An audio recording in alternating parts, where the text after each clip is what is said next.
یہ پوچھا جائے کہ اگر دنیا سے پہاڑوں کا وجود ختم ہو جائے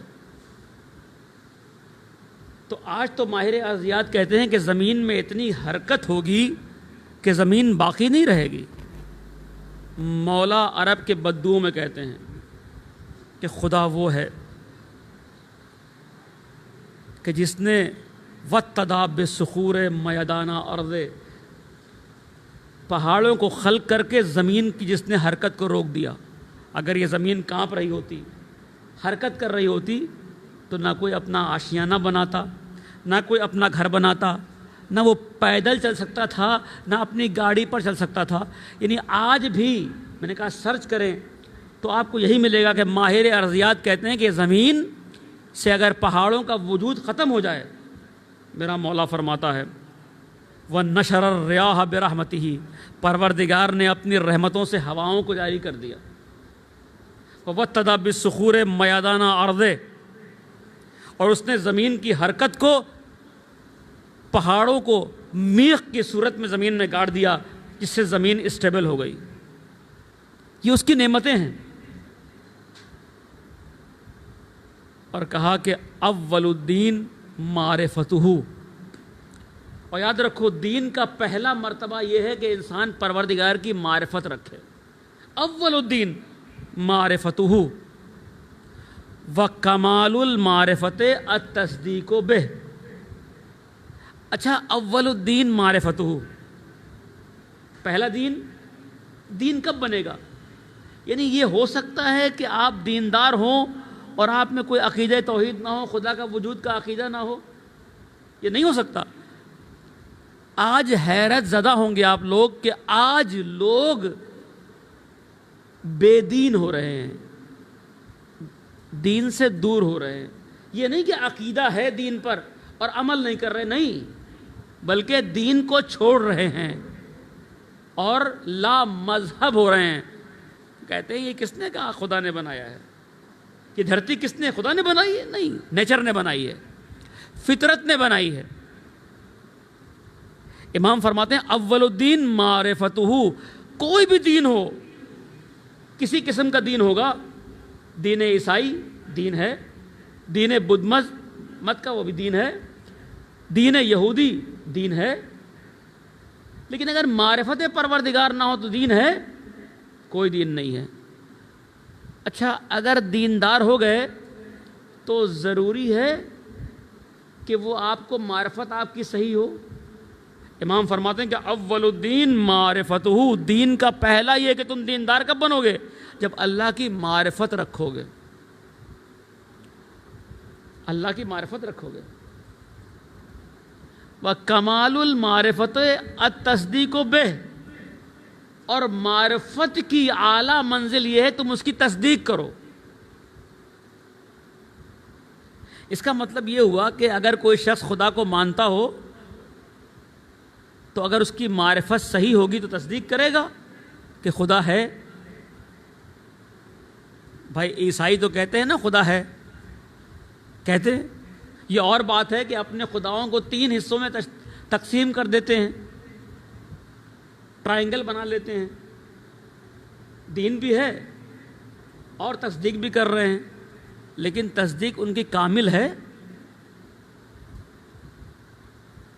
فرماتے ہیں کہ میرے مولا کے کمال التصدیق توحیدہ، اس کو ایک مانے۔ یہ کون سی تصدیق ہے؟ خدا کو مانتے ہیں لیکن خدا کو ایک نہیں مانتے۔ اس کا مطلب یہ ہوا کہ معرفت ہم مانتے ہیں کہ خدا ہے، لیکن وہ عالم ہے، وہ قادر ہے، وہ رازق ہے، یہ بھی مانتے ہیں۔ تو میں نے یہ کہا تھا قرآن نے کبھی بھی پروردگار کے ہونے پہ دلیل نہیں دی ہے۔ یعنی جو مشرکین مکہ تھے وہ بھی خدا کو مانتے تھے، توجہ رکھیے، خدا کو مانتے تھے۔ یہی تو کہا الرحمن علم القرآن خلق الانسان علمہ البیان۔ رحمان کا کانسیپٹ تھا ان کے پاس۔ اللہ کو مانتے تھے، اللہ کو مانتے تھے لیکن اللہ کو ایک نہیں مانتے تھے۔ تو قرآن نہیں دلیل دیتا کہ اللہ تعالیٰ ہے، کوئی دلیل بھی نہیں ملے گی آپ کو۔ اور نہ ہمارے امام نے دی. صرف اور صرف اگر کوئی منکر توحید یا منکر پروردگار ہے تو اس کے ذہن پر جمی ہوئی گرد فقط وہ دور کی ہے.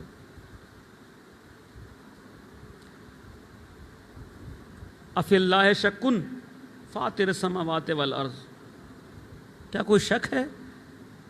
کیا اللہ میں شک ہے جس نے زمین اور آسمان کو پیدا کر دیا؟ ایک بڑا خوبصورت سا یہاں پر ایک جالب واقعہ ملتا ہے. عبد الملک کنیت تھی عبداللہ. وہ بھی آج کے زمانے کا لا مذہب تھا. کیا؟ کوئی مذہب نہیں، کوئی خدا نہیں، کوئی کانسیپٹ نہیں. کسی نے کہا کہ اگر تم چاہتے ہو اس پر کوئی دلیل حاصل کرنا تو مدینے میں امام جعفر صادق علیہ السلام رہتے ہیں.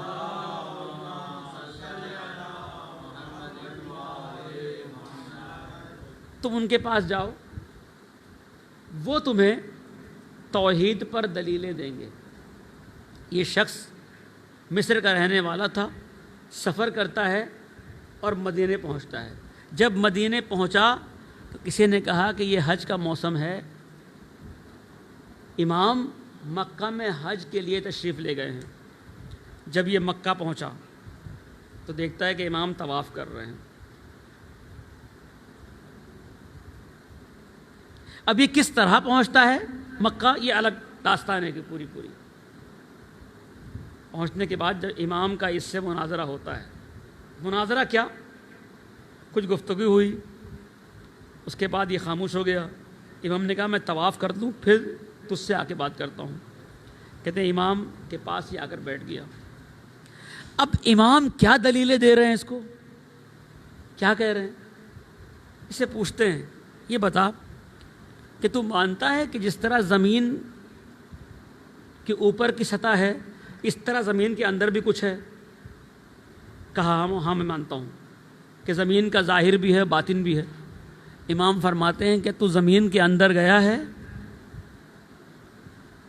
کیا تو زمین کے اندر گیا ہے؟ کہا میں نہیں گیا ہوں. کہا اچھا تو جس طرح مانتا ہے کہ آسمان ہے آسمان سے اوپر بھی کچھ ہے؟ کہا ہاں مانتا ہوں. کہا یہ بتا تو آسمان کے اوپر گیا ہے؟ کہا نہیں گیا ہوں. کہا جو مشرق کو دیکھ رہا ہے اس مشرق کی انتہا بھی کوئی ہوگی؟ کہا ہاں. کہا تو وہاں گیا ہے؟ کہا نہیں گیا ہوں.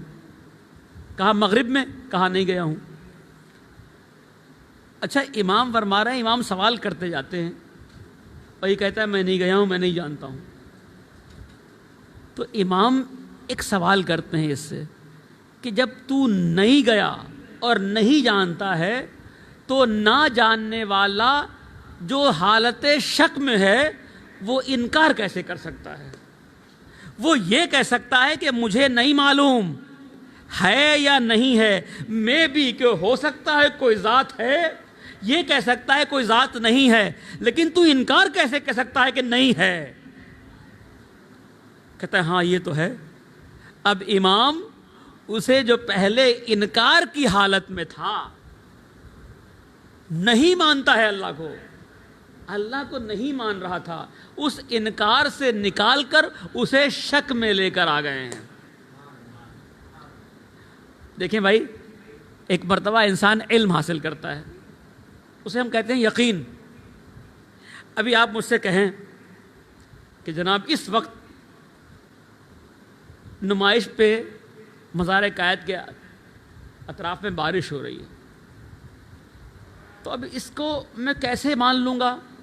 اس کے ماننے کے چند وسیلے اسباب ہیں. بھائی یا تو میں جاؤں دیکھوں، مجھے معلوم ہو جائے کہ ہاں بارش ہو رہی ہے، توجہ رکھیے گا، مجھے معلوم ہو جائے، یا کسی طریقے سے میں ایسے قرائن کے حوالے سے یقین کر لوں. اور اگر مجھے یقین نہ آئے تو کیا ہوگا؟ میں اپنے دل میں یہ کہوں گا میں بھی بارش ہو رہی ہو، ممکن ہے بارش نہ ہو رہی ہو. ایسا ہی ہے. لیکن میں یہاں بیٹھ کر یہ نہیں کہہ سکتا کہ بارش نہیں ہو رہی جب تک کہ مجھے یقین حاصل نہ ہو جائے. میں شک تو کر سکتا ہوں لیکن نفی نہیں کر سکتا. میرے مولا نے یہی کہا کہ دیکھ تو حالت شک میں آ گیا, پہلے تو یقین کے ساتھ نفی کر رہا تھا, اب تو شک کر رہا ہے. اور جو شک کرنے والا ہوتا ہے اسے چاہیے کہ جس کو یقین ہے اس سے پوچھ لے. یعنی بتانا چاہا کہ ہم جانتے ہیں کہ خدا کہاں ہے, ہم جانتے ہیں خدا کیا ہے, ہم جانتے ہیں خدا کا وجود کیا ہے. پہلی بات تو امام نے یہ نہیں کہا کہ زمین کے نیچے خدا رہتا ہے, یہ نہیں کہا کہ آسمان کے اوپر خدا رہتا ہے. یہ امام یہ نہیں کہنا چاہ رہے, صرف بتانا یہ چاہ رہے ہیں کہ تو دیکھ تیرے نفی کرنے کا تجھے اختیار نہیں ہے. اگر تو شک کر رہا ہے تو پھر بھی تردید والا شخص اس کی اصلاح ہو سکتی ہے. لیکن پہلے تو یقین کی منزل پہ تھا, اور جسے یقین ہو وہ کسی کی بات سنتا نہیں ہے. تو پہلا کمال تو میرے مولا کا یہ ہوا کہ اسے جو یقین کر بیٹھا تھا خدا نہیں ہے اس کو شک کے مرحلے میں لے کر آ گئے. اور پھر جملہ کہا, کیا خوبصورت جملہ ہے. کہا کہ تو یہ خورشید کو نہیں دیکھتا, تو یہ چاند ستاروں کو نہیں دیکھتا, تو یہ مہتاب کو نہیں دیکھتا, کہ یہ بتا کیا یہ اپنے مقررہ وقت پہ نکلتے ہیں اور اپنے مقررہ وقت پر ایک خاص گردش میں حرکت کرتے ہیں اور چلے جاتے ہیں. توجہ ہے آپ لوگوں کی, خاص مقررہ وقت میں آتے ہیں حرکت کرتے ہیں.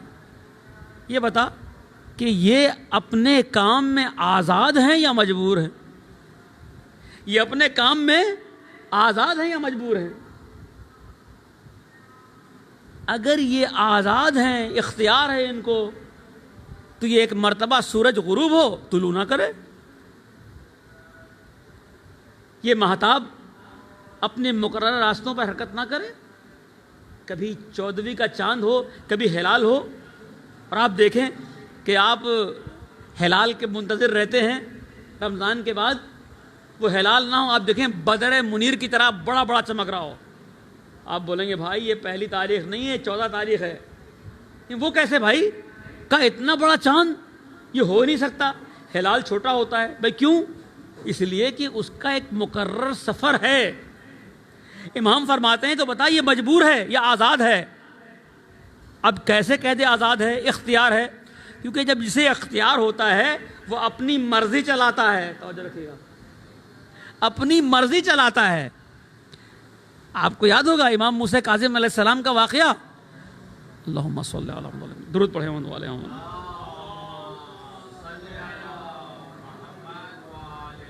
کہ جب وہ ایک جگہ سے گزر رہے تھے تو دیکھا گانے بجانے کی آوازیں آ رہی ہیں.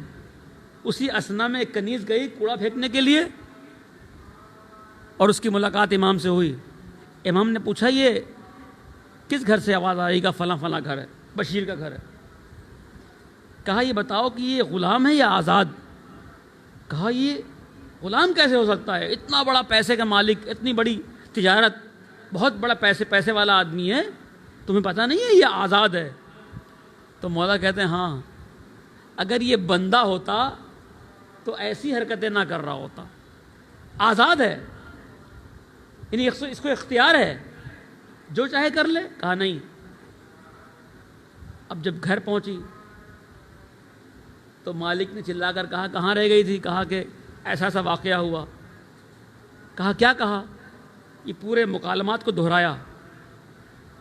یہ کہتے ہیں ننگا پاؤں چپل چھوڑ کر بھاگا ہے امام کے پیچھے, اور اس کے بعد یہ بہت بڑا صوفی بن گیا اور بشیر حافظ کہلانے لگا, بہت بڑا. اس نے کہا کیا بات کی ہے مولا نے کہ آزاد ہے, ہم بھی اپنے کو آزاد سمجھتے ہیں. نہیں, ہم آزاد نہیں ہیں, ہمیں اللہ تعالیٰ نے آزاد رکھ کے امتحان لیا ہے. اذان ہو رہی ہے, نہ اٹھیں, آپ کو اختیار ہے, لیکن آزاد نہیں ہے. یہ اور بات ہے کہ پروردگار نے آزاد رکھ کے امتحان لیا ہے کہ ہمارا دل آزاد ہے, چاہے تو آپ ہمارے خون کو حرکت دے, چاہے نہ دے. اگر جب وہ حرکت روک دے گا تو ہماری زندگی نہیں بچے گی. کہا کہ اچھا یہ جو چاند سورج ہیں یہ آزاد ہیں, اختیار ہے ان کو, یا مجبور ہیں؟ اگر کہتے کہ یہ اختیار ہے تو امام کہیں گے کبھی ایسا تو ہو کہ اپنے اختیار کو استعمال کریں اور نہ نکلیں. کہا یہ مجبور ہیں. کہا جب یہ مجبور ہیں تو اس کا مطلب یہ ہے کہ جس نے اسے مجبور کیا ہے وہ بہت طاقتور ہے، وہ بہت طاقتور ہے.